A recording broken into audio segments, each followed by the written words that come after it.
Hey everyone, it's Anne, your friendly certified OBM, back again with another episode of my YouTube channel, which I really hope you enjoy.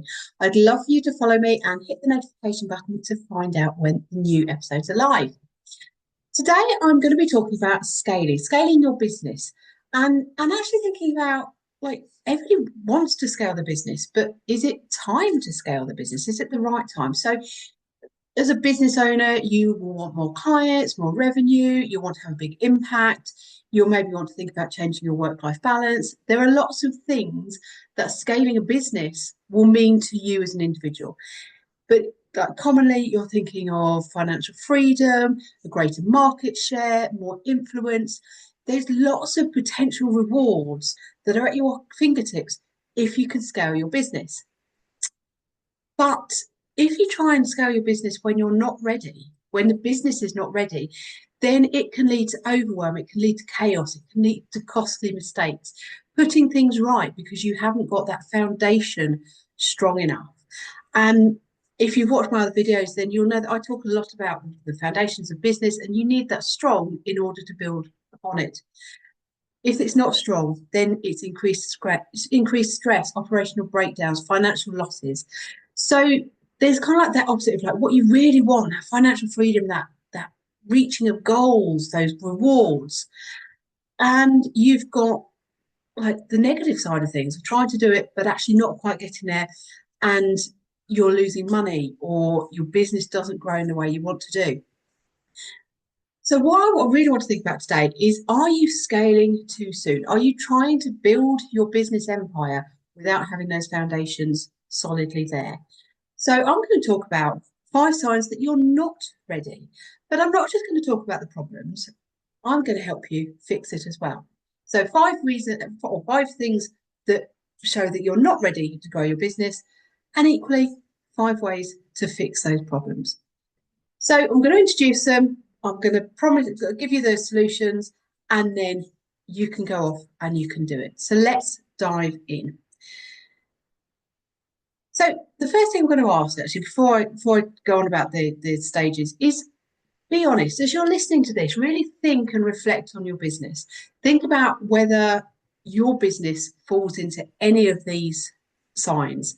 Because even if you're not wanting to grow your business right now, even if you're just wanting that solid, consistent business, then long term, that you still want to make sure that these problems are fixed, but it will help anyway in your day-to-day business. So let's dive in. Number one, you're relying on people, not processes. So it's knowledge stuck in people's heads. It's a tribal knowledge problem. Kind of everything's there, nothing's written down. And it might be in just your head. If it's just you on your own, there's just you. It might be that you've got a team and you've got Neville over in accounts. Well, he knows how that system works, but nobody else does. And here's the thing: what happens when somebody's off? Or they leave and go somewhere else, or you forget. So all of these things, they limit the scaling that you can do, and they will cost you time, if not money, in the future. So if, for example, Neville in accounts needs an assistant, Neville in accounts has to then train up the assistant. And if that assistant doesn't work out, he's got to train up another one, etc., etc. But if it's not all in his head, then it makes that training a lot easier as well. So it's ineffectual, it's inefficient to have all the knowledge in your head. Completely understandable if you've grown this business from just you. Maybe you're still just you, maybe you've grown to a team, but it's absolutely understandable. Day one, you don't necessarily think about documenting everything you do. But if you're listening to this, then you're probably thinking about scaling in some way at some time, at some point. So think about that documenting now.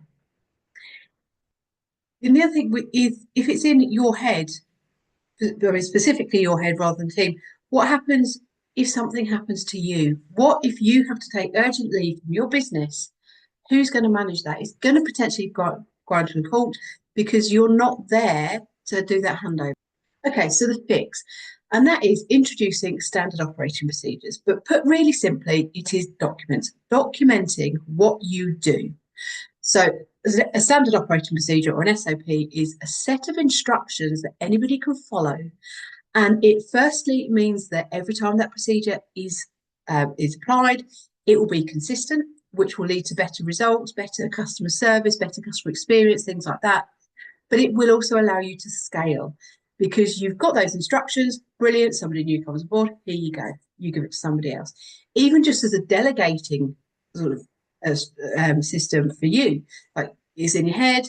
Oh, I've got to get somebody else to do it. Write them down. Anybody to a degree can do it. So there are loads of benefits with SOPs. And even in just documenting themselves, it will help you analyze what you're doing right now. And we're not even talking about passing it on to someone else, just analyzing the procedure right now and looking for where you can make it more efficient just in itself. So straight away, just by documenting it, it will help you make your business more efficient. And yeah, chances are you're sitting there thinking, oh, documentation is so dull. I've got to do it. When am I going to do it? Well, you don't have to do everything at once. Change happens over time, not overnight. So a practical way to handle this is take 3 to 5 core processes to start with. Focus on processes that are done frequently or that are critical to your business. And then once you've got those key ones documented, then create a central hub for those SOPs. And it could be as simple as a Google shared drive or a Dropbox, where you obviously have access, and any freelancers, any team have access to this. Everybody will know where it is. Everybody will know where to go if they've got an issue with it. And because it's a central hub like that, then it is easily updatable, and you're not thinking, oh, I printed it out 10 times. Who's still got the old copy?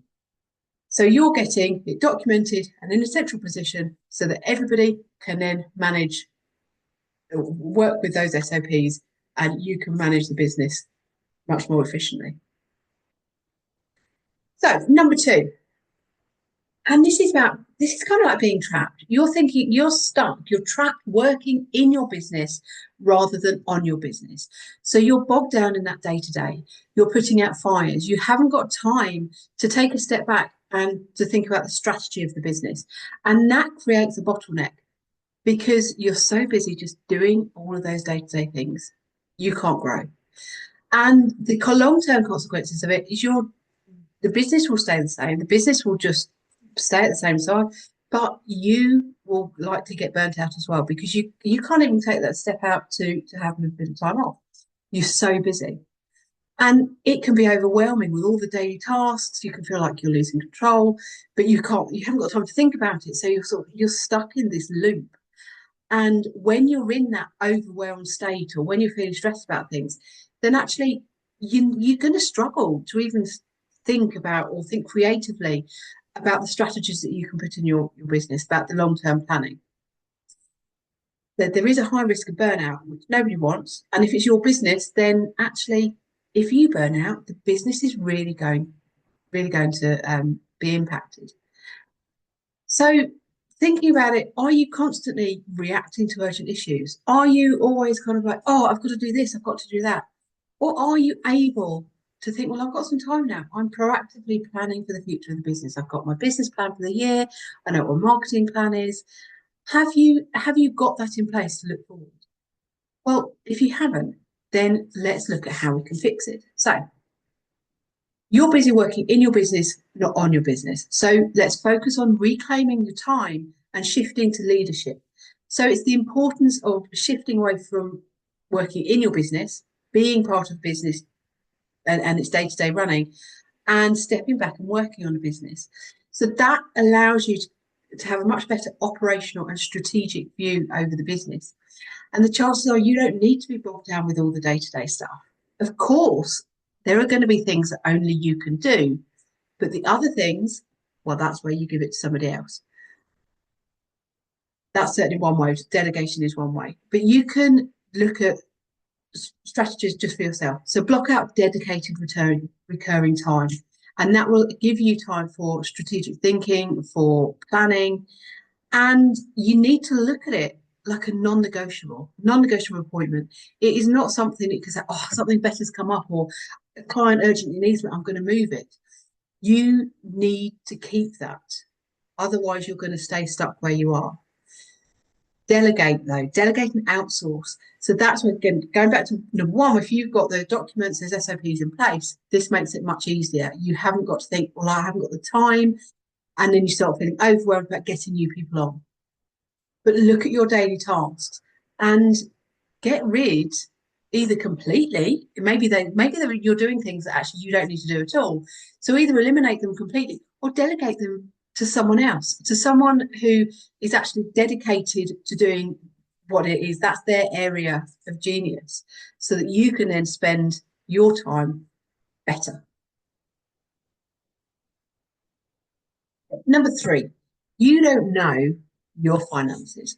So the problem here is that you don't know or you don't understand where the money is coming in or going out of your business. You're unclear on cash flow. You don't know what return on investments are for services that you're paying or subscriptions that you're paying for. You might have outdated pricing. You might not have a lack of a financial buffer, which means actually if you've got any urgent needs in the future, you've scuppered. So you need to really understand that the cash flow, what you are spending, what's coming in, and that is again like knowing if you're invoicing, have the invoices been paid, the amount of businesses who actually don't know, they send the invoices out and then kind of like hope that they get paid. It's scary how many people are out there to do that, but actually you've done the work or you're going to do the work, you send the invoice out, you make sure it's paid. So you really need to know your numbers, your key revenues, your income, your gross profit, your net profit, what you might be taxed. Are you putting money aside for your tax bills, or do you get the tax bill and go, how am I going to find it? So you really need to understand your numbers if you're going to be able to scale your business. Otherwise, you're making decisions on things, well, you can't make decisions because you don't have the knowledge to make it. So the fix here is really getting to know what your numbers are. So making sure that actually you're up to date with all your expenditures. What are you spending money on? Do you know if you have any subscriptions that actually you're not using? So the first thing you do is to have a look back at the last month or the last quarter of your bank statements and actually make sure that you know what all those outgoings are for. And then looking into kind of, okay, that's what it's for. What's the return on investment that I'm getting on spending that? And I mean, a good example of this is looking at your marketing or looking at networking or social media ads, both part of that. So actually you might be paying for ads, you might be paying for networking meeting. So take stock and say, well, this is how much I'm paying for that. But what leads am I getting? What has converted from that particular marketing activity that you're paying for? What's that converted to in terms of the number of customers and the number of clients you've got? You need to understand how much each customer you've got is, how much it's costing you to acquire them, how much their value is to your business. So by looking through this, you really need to understand. Make sure that all your bookkeeping is as up to date as it can be. Don't have that pile of expense receipts in the corner that you know you need to log. You need to make sure that you're doing that now, so that actually you can say, do you know what? I know that today this is where we're standing in terms of revenue goals. This is where in terms of kind of get like tax implications. You need to know all this. So you need to understand that, you need to have it logged, and you need to be looking at financial KPIs, tracking them, whether that's using a spreadsheet or whether that's using financial software. Get to the bottom of it. Number 4, you have no documented growth strategy. What does that mean? It means you haven't got a plan. You know you want to grow. You might even have some figures in mind or new services or products that you want to offer, but you have not got documented projects and timelines. You're just kind of growing haphazardly and reacting to shiny objects. Oh, if I try that, I'll try this. You haven't got the structure. You don't have the plan. You don't have the deadlines of things that you need to do in order to get to that plan. And what that means is you're going to waste time, you're going to waste resources, you're going to make money. You might be kind of working on this, but you haven't done due diligence to kind of think, wow, does anybody want it? And you go there and go, ah, nobody does want it. or you haven't done the research into who your key audience is and how you can reach that. You haven't written down in some form. I personally do like paper, but digital still works. But you haven't written down a plan of A, what you want to get, and B, how you're going to get it. You are going to lose sight of what you need to do. So how can we fix that? Well, kind of, but we're looking back. So we're coming in with, we're feeding other things that I've already touched on previous points. And how to fix this one is to spend some time strategically planning. So remember we talked about not having the time to strategically plan? Well, make the time, and then this point is going to be solved anyway. So having a growth strategy is about knowing where you're going and then being able to make a journey to get there. And you can say, well, I'd like to go to Scotland on holiday. Well, that's brilliant. Okay, I'm going to drive. Well, how are you going to drive? You've got to plot and plan that journey in order to get there. So that is the key benefit of having that documented plan. But it also gives you clarity. It makes sure that it's aligned with your goals, with your mission, and it gives you a sense of accountability because you know what you need to be doing. So if you put it together a framework for a 90-day growth plan with specific, measurable, achievable, relevant, and timely goals or SMART goals, then you have something that you follow for those 90 days and you're going to get to where you want to be at the end. You also need to have within that regular checkups to make sure that you are still on track. And sometimes things need to be tweaked, they need to be changed. The plan might not be suitable because there's been a change outside the business, or it might be that you just want to change it and say, well, that's not quite right, that doesn't sit right. So I'm just going to tweak it and actually I'm going to change the service slightly of what I'm doing. So you need to make sure that is planned. You need to track the planning and you need to keep yourself accountable. And you need to celebrate when you have passed the milestones and certainly when you've achieved your goal. Okay, so the last point, number 5, is that your operations are already strained. So you're already feeling overworked, overwhelmed, your team's overwhelmed, the service quality or product quality is probably in decline. You're constantly firefighting. You're in that point where you can't kind of get out to look at the strategic planning. Maybe the team is struggling, they've got low morale, got high turnover, decreased productivity. That's certainly going to affect the bottom line. Maybe deadlines are being missed, and the declining quality of service is just affecting the client or customer satisfaction. It's going to affect your reputation, and also, I mean, there's a mental strain as well of delivering something that is not as good as it wants to be, as you want it to be. So the constant firefighting that leaves you in that kind of really reactive state, not being able to proactively solve those problems, you're going to feel stuck. You're going to feel stressed. So it's really kind of like thinking about well-being, not just of yours, but of the team as well, everybody within the business. Because if your well-being is struggling, and probably that's because of your any lack of operational structure, then your business is going to be struggling as well. Okay, so the fix. So what you need to do is look at optimizing your operations before scaling. If you have a weak operational foundation, it is a recipe for a disaster. If you have a weak foundation for a house, that house isn't going to last very long, or you're going to spend lots of money shoring it up and paying for those mistakes. So firstly, have a think about the operations right now. An operational audit to basically look at where your bottlenecks are, where your inefficiencies are, so that you can be led to strengthen the foundations.